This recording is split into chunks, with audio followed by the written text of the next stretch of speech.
бирде жигит жөө жүрөт, бирде жигит төбө минет дейт турабы? Демек ушуга караш керек да. Эмне үчүн карайбыз бул сөзгө? Анткени сен мына бүгүн эчтеке болбой атат, сен бетонго эртең билбейсиң. Алгим элдерди бетон куйдуруп каласың.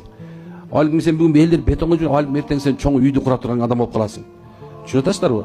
Демек субхана биздин ырыскыбызда төрөлгөндөн өлгөнгө чейин жазылган ал.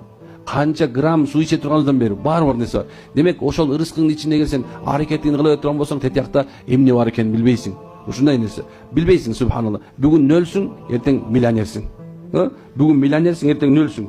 Ошойдон эле калып калат деп ойлобогула. Бүгүн кыйналып атасың, кысталып атасың, эми өмүр бою эле кысталбайсың субханалла. Эртең чоң жеңилчилик бар.